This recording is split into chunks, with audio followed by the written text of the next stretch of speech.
Hey everyone, this is Dr. Casey Johnson. Thank you so much for taking time to listen to the Unlock Wellness podcast. I know you're going to love today's episode with Jon Burrier. Jon is doing some really positive work, so I'm excited to have him on to share a story with you guys. If you've been loving the Unlock Wellness podcast, be sure to jump onto iTunes, subscribe, and write a review. It really helps me out a lot, and I really appreciate all of the feedback and support. The Unlock Wellness podcast is now on patreon.com. Patreon is an amazing site that allows you to support your favorite podcasts. So whether it's $1 per month or 10 or 20, it's an amazing way to help support the Unlock Wellness podcast. If you're unable to support it this time, I still love you. The podcast will always be free, but the podcast has been growing a lot, and using Patreon will help me slowly improve recording equipment so I can get you guys the best sound quality possible, as well as help decrease the need to use sponsored ads in the episode. I'm definitely not against sponsorships by any means, but I respect your time as listeners, and I don't want to have to overload the podcast with a bunch of ads. So if you do want to support using Patreon, all you have to do is go to patreon.com/Dr. Casey Johnson. There's even fun incentives for supporting, like shirts and stickers, so be sure to go check it out. Also be sure to follow me on social media to keep up with the latest podcast episodes. The best way to connect with me is on Instagram, Facebook, and Twitter. My username across the board is at Dr. Casey Johnson. That's DrKaseyJohnson. You can also check out my website at drcaseyjohnson.com. It has all of the past podcast episodes and more information about each guest under the Listen tab. While you're on my site, also be sure to check out the Shop tab, where you can check out my first book of my Healthy Children's Book series and learn about the Unlock Wellness Project, which supplies a wellness bag to a child in need for each book purchased. Thank you again for listening. I hope this episode leaves you feeling inspired to start making positive changes to your health. Now it's time for today's episode. I hope you love my conversation with Jon Burrier.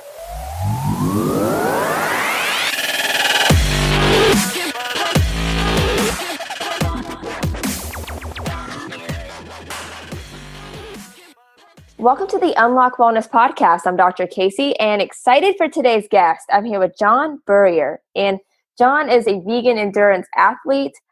He's an audiovisual artist and educator, and is also an ambassador for Hill Killer Apparel. So he's just doing so much positive work. So I'm excited to have him on to share a story with you guys. So Jon, thank you so much for taking time to come on. I'm excited to have you. Thank you. Thank you for being receptive. I really appreciate it. Yeah, so, we'll just jump into your backstory a little bit. So just kind of walk people through where you're from and then what your health and wellness looked like at a younger age and just really how that's progressed over time. For sure, yeah. So I grew up in Baltimore, Maryland, in the county, probably about 13 miles outside Baltimore City. I grew up eating a lot of meat. I was eating entire pepperoni sticks, I guess they're 2 feet long or something, those Right. ones. And it's just immense amounts of animal products every single day. And 9 hamburgers in one sitting type of family environment, Everyone's got type 2 diabetes, coming from a family full of alcoholics, a lot of cancer and things like this, heart disease. So, my father was an abusive alcoholic. So all of this stuff sort of tied together was really the catalyst for this sort of trajectory that I became I didn't even know what the word vegan existed, Mm-hmm. And so I grew up playing drums, right? And I was playing a lot of punk and stuff. And so the endurance athlete journey kind of came through playing drums. Going vegan kind of also came through playing drums because I was getting really bad acid reflux from exerting myself. And I was thinking, this isn't normal. I should be able to really push myself and not have to worry about anything, my throat shouldn't be burning. I was having really bad issues where I felt like I was going to be throwing up all the time while I was playing drums. And I started making small dietary changes, and it was just purely for health reasons, And then, so my father being an abusive alcoholic on top of everything else, I saw some factory farming footage. I think it was through Earthlings or something. That's a powerful one. Yeah, for sure. I've seen Earthlings. I think I've probably watched it 6 times all the way through or something. So I was like, this is the same thing going on in factory farms, because it's going on at home, but the animals have it way worse. And whereas I had no control at home, I do have control of what I spend my money on and what I choose to take part in. So I guess my way of trying to sort of control my home atmosphere was through, taking up for the beings that were going through the same sort of suffering, just on different planes, different levels. Mm. Yeah, I mean, that's amazing that that you did go that direction, because I'm sure that you could understand how somebody could go the complete opposite, and just the emotional part of that would just be too much. You know what I mean? For sure. Yeah. I think a lot of people have a tendency to kind of check out. And I kind of grew up in like the sort of vegan, straight edge, kind of like hardcore scene. So instead of checking out, I was like, I want to feel everything. Like, I want to just like suffer through everything and just like really understand, like, I don't want to run away from my problems. I want to so basically I was like, if people eat meat, I'm not going to eat meat. People eat dairy, I'm not going to eat dairy. People drink and smoke, I'm not going to drink. I'm not going to smoke. Like, you know what I mean? Yeah, no, I mean, that's amazing that you were able to have the maturity to do that and be able to, on an emotional level, be able to handle that. And like at this time, were you were strictly music, right? The endurance athlete part of it hadn't come into play. Yeah, I was strictly music. Like, Okay. I started playing drums, I guess, when I was like 3 years old, but I made Wow. the vegan transition when I was like between 12 and 14 years old. That's cool. And that's really, I mean, that's really young. So you made that strictly on your own, right? Like you don't have family members doing it. It's just you decided and that was it. Yeah, totally. Like, I saw a post on, so this is really funny. One of the managers at Hill Killer, actually, the cycling apparel company that I work for, years ago, he was in a band and he made a post on MySpace about how Oreo cookies were vegan. And and yeah, after he made that post, I looked up what the word vegan meant, and I started like kind of studying and investigating, and I found out that like some of my favorite like political punk bands were actually vegan. That's cool. That's funny. And I love that it was on MySpace. That's even better. Yeah, it's like, technology kind of like separates us sometimes, but it also kind of, it's just some amazing things like this podcast and everything, like bringing people together and creating Absolutely. community. Absolutely. Yeah. No, and so like, from there, you saw that post, you started watching some of the documentaries and researching and, making that switch at a young age. So how did that all progress from that point? So yeah, I grew up in the forest, like building tree forts and stuff a lot. My mom was a runner, and she was running when she was like pregnant with me and stuff. And so I guess, yeah, I graduated from high school. I went to college. I studied percussion, but then I dropped out to go on tour with like this death metal band. And I'm sure that was and interesting. yeah, it was pretty intense. It was just like, and that was like intense drumming every night, like a lot of double bass and like sort of Mhm. blast beats and stuff. And so I met somebody on that tour, and I went through like a really bad breakup. And so what was happening when I went through this breakup, it was like really traumatic because I'm like a really sensitive person, you know what I mean? So I was going for a lot of walks in the woods where I grew up, and I had this like feeling, this natural progression where I should just start running. Like when I would go on these walks, I would just have this feeling where it's like I shouldn't be walking, I should actually just be running. Right. And like I've had a lot of guests on the podcast, John, that have mentioned just the fact that like when they go vegan or plant-based, I mean, obviously you have more energy and you want to do things like run, but so many people are just, just saying things like, yeah, it makes me feel more in tune with nature. Like I want to be outside more. I want to be more active. And, after you hear it over and over and over again, it's like, that's not just a coincidence. Like it all kind of intertwines together. For sure. Yeah, 100%. Like there's this thing that happens where it's like I'm getting the chills right now just thinking about it, but it's like when I'm out in the mountains like running or like cycling, and it's just like you're like really going for it. It's like you tap into this like flow state where it's just like you feel it like it like travels through your spine and everything into your legs, and it's kind of like when you hear like a really good song and you get the chills because it's like like you really resonate with like the melody, like Right. you can really feel it. It's like that, but it's like just, and I had never experienced that before going vegan, but like it's just infinite amounts of energy. I just feel invincible, and it's like I'm almost 30 now, and I put my body through a lot. You know what I mean? Yeah. It's yeah, and like whenever you started running, did that feel like you said you had that connection, kind of like the same as you did with music? Did it serve almost like a form of meditation for you, just because you had gone through so much in your personal life? Did you feel like that was just another outlet? Like I know music is an outlet outlet. Do you think it served you as much as music, or about the same? Yeah, I would say honestly, I think what I was always looking for in drums growing up was was exercise or some sort Mm, of, physical exertion. right. But drumming is very physical though, like you were saying. Yeah, and the funny thing about this is like a lot of people think that I'm like people back home in Baltimore kind of regard me as like a pretty decent drummer. Like, I'm kind of respected in like certain communities, but it's not because I'm not really like smart like musically. I just like worked really hard to be able to play like really fast and really precise rhythms and stuff. And so I approached drums as like an endurance sport, and people just, I don't know, I think people can identify with that on some level. Yeah. Hey, and how did you just kind of random thought, like you were talking about that you're a more like sensitive person and you're playing like these like death rock metal bands, like like did you enjoy that, or was that kind of hard because you're like putting yourself in a just really uncomfortable situation, or did you enjoy it because you are having to play faster and it's just something that you're better at?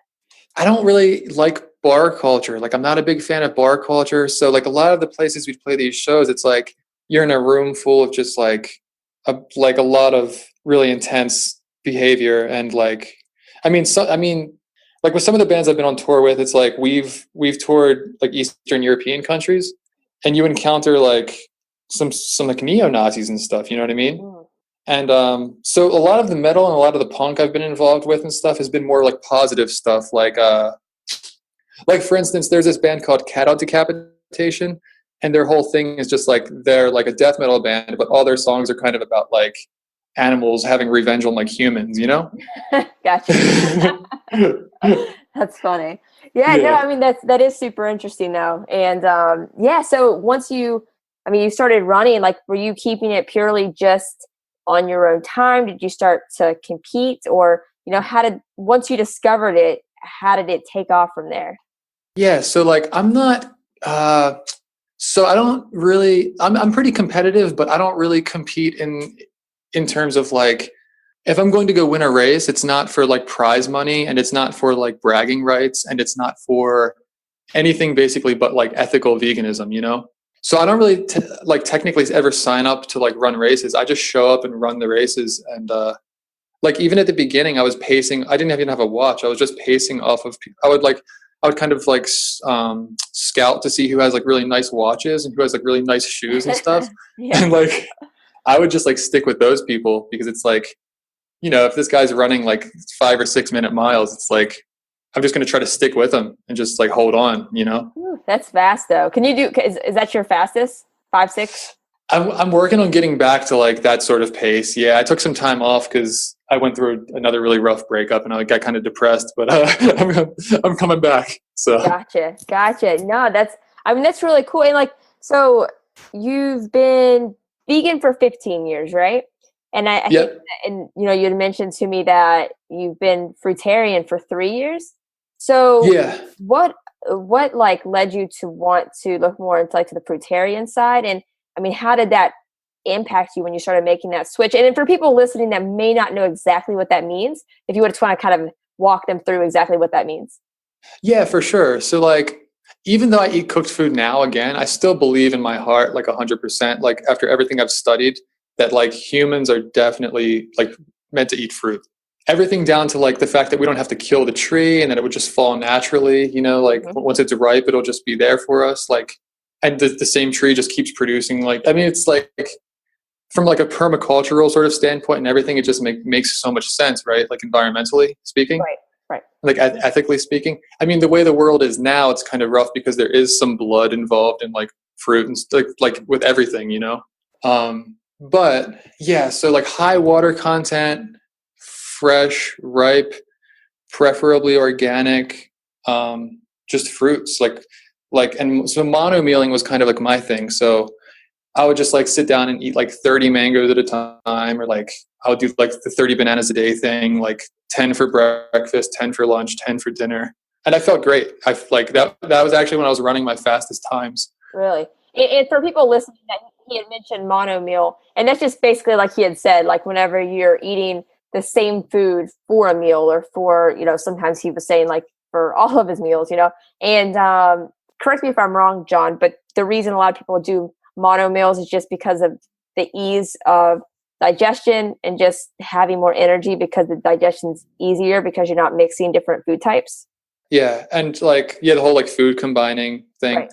But I also believe, like, I've thought about this, like if you were in nature and you come across like, say you're like fairly nomadic or something or not, but you settle somewhere and it's like you have an apple tree at your disposal. It's like if you have an apple tree right there and there's like tons of them on your property, it's like, how much work is it to just like eat apples all day? Like, that's like awesome. That's like so convenient, Right. Right. That's true. And it's kind of funny. It's like, like these different like survival shows on like TV and things like that. Like, I don't even know which one it was. There's been so many different ones, but I remember we were watching one, not too long ago, maybe a year or two or something, but, they had, it was the same thing. Like you have to find your own food, but they came across like a coconut tree and they were just living off coconuts for, so Yeah. that's all they had. They had the coconut water, they had the coconut meat, but I mean, it would be the exact same thing if it was an actual like survival situation.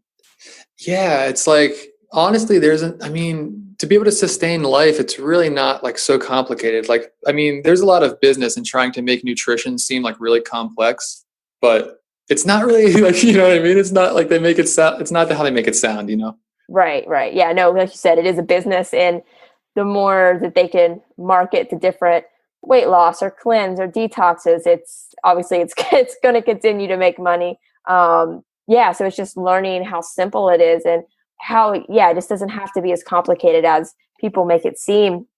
And so are you still strictly on that, or do you kind of mix it up with different things? Yeah, I've been mixing it up with different things. Like when I go on tour, I'll do a lot of like oatmeal and stuff because it's just like it's non-perishable and it's like super lightweight, Right. Bike tour or musician tour? Oh, like musician tour, Okay. yeah. Gotcha. And also like when you're with a bunch of guys on tour, they're not too crazy about you taking up all the space with like 2 giant boxes of bananas, you know what I mean?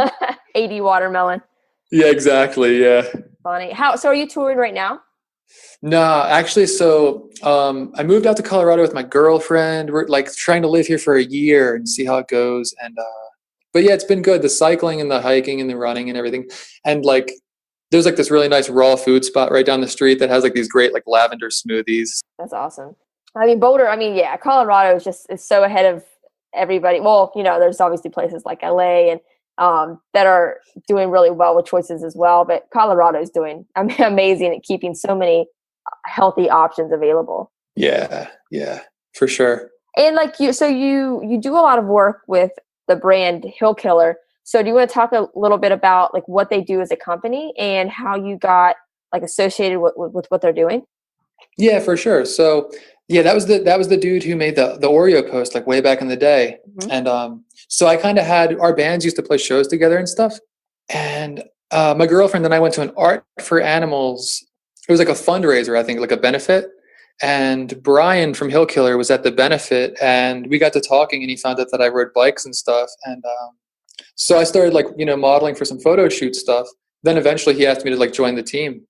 So now like my position initially was like finding like vegan athletes to like represent the brand. That's cool. And like brand outreach. And now it's moving to more of like a customer service kind of role. Gotcha. Yeah, no, that's really cool. I was checking them out beforehand on Instagram, and it looks like they're doing some really cool stuff. But if they've been around since MySpace time, they've had some time to really develop as a company. Yeah, it's funny because like they put out one of the earliest cycling, like the vegan cycling jerseys that I'd seen, and after my initial exposure to that jersey, I was like, man, I wish I could afford this jersey, because I growing up, I never really had so much money or anything. But then it's funny because like it's like I never knew it was his company until just you know what I mean? That's cool. No, that is crazy just how things kind of fall into place. And can you touch a minute, because you do like you put in a lot of miles cycling, how you've had to adjust your calorie intake with being a plant-based athlete? Because it's definitely, obviously we both know it's definitely doable, but if you're an athlete, you do need to consume more food. And I mean, that's basically it. You just have to eat more and you're going to be fine. But how do you have to alter your diet whenever you're putting in a lot of miles? Yeah, so that's another interesting thing too, is like when you're really out there doing stuff, it's like the fruitarian thing, it does get rough sometimes in terms of like having like the rotation of like, like ripe and unripe bananas, stuff like Mhm. that. Because as you have ripe bananas, you're like currently consuming, you have another batch that's turning, at the same time. So you have to keep a nice rotation. But so that's another reason I moved over to the cooked food thing was because like, white rice, I do eat like raw cane sugar. So I'll put like a bunch of sugar in like my cycling bottle, or dates are a really good one. I'll keep like a bunch of dates in the back of my jersey. Anything that's like dense, like calorie dense, really sugary fruits, Gotcha. Yeah, just to keep the energy up. I've even seen where people will like blend dates in water. Like Yeah. somebody put like Datorade instead of Gatorade. So Yeah, the Datorade thing, that's perfect. Yeah. yeah, no, that's awesome. So I mean, just doing that though, energy, sustainable, everything like that. For sure. Yeah. Like I don't mess around too much with Cliff bars. I use like Lara bars and stuff. I'll make my own bars actually too. Like I'll grind down a bunch of oats into like an oat flour. You can grind them down in like a blender. And if you mix like some brown rice syrup with some oat flour and you like throw some chocolate chips in there or something and put some maca or some like dried mulberries or goji berries or raisins. Making your own bars is really cool. It's like, cause it's cheaper than buying bars. Yep. And you can throw whatever you want in there, That's true. Yeah, no, it's so much cheaper and easier. I think we all kind of forget sometimes, when you get busy and you forget that it's a lot easier to make. But now I'm gonna have to go make my own. I'll have to do that soon. No, that's awesome. So like, we're talking about the work you're doing with Hill Killer. Is there anything else that you're doing like in the future that you just want to put out there and share with people, or just continue to share your journey as you're in Colorado right now and just the amazing food that you're eating and just try to inspire others? For sure. Yeah. So I just got into cooking with like cast irons recently. So that's a cool thing. Yeah, that was kind of a little bit like a learning curve, like a little bit of a process, but like it's like slowly and surely becoming like my favorite form of cookware, What else? I'm working on like new music.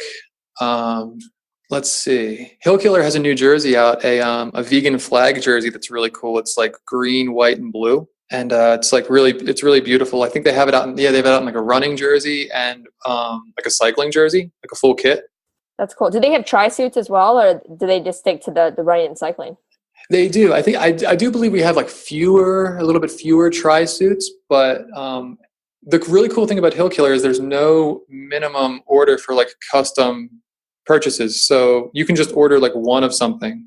That's cool. So with them, how does that work? So like when you're saying you can make it custom, can you can send them your own designs, or how does that work? Or if you're making like a team jersey or something like that.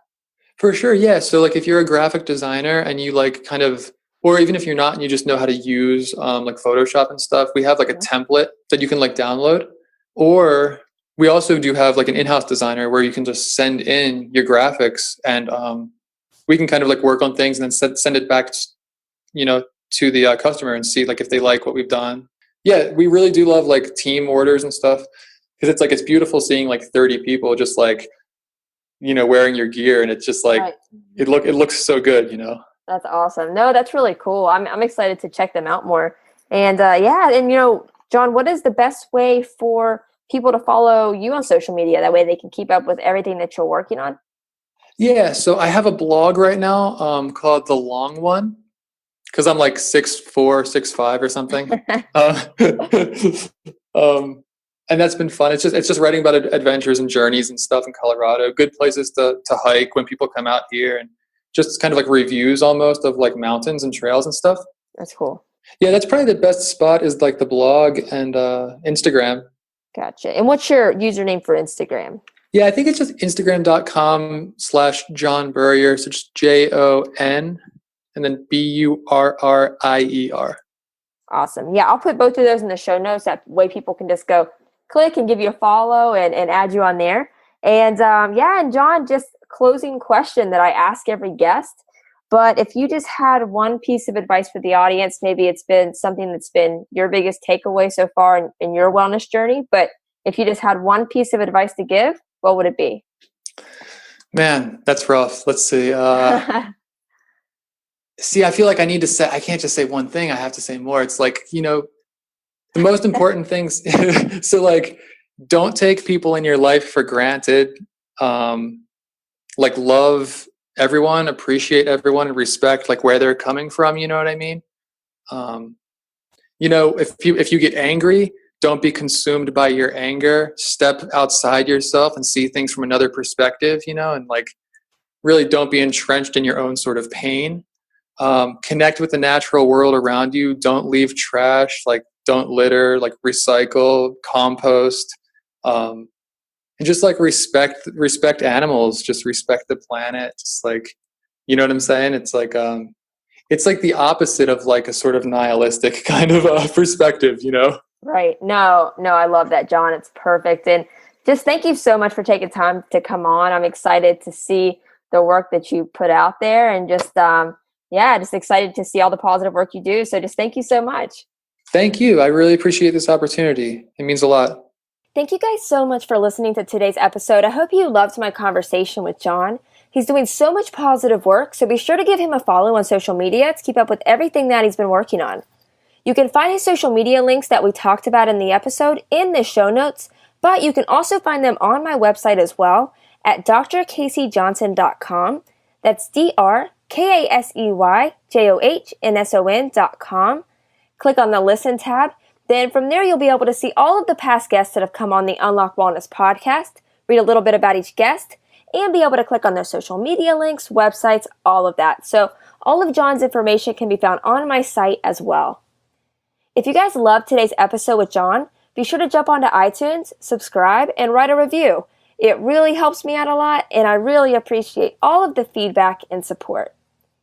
Also, be sure to check out patreon.com/Dr. Casey Johnson to learn about how you can support the Unlock Wellness podcast. Thank you guys so much again for tuning into today's episode. I hope you loved it. I hope it inspires you. And most importantly, I hope you take action.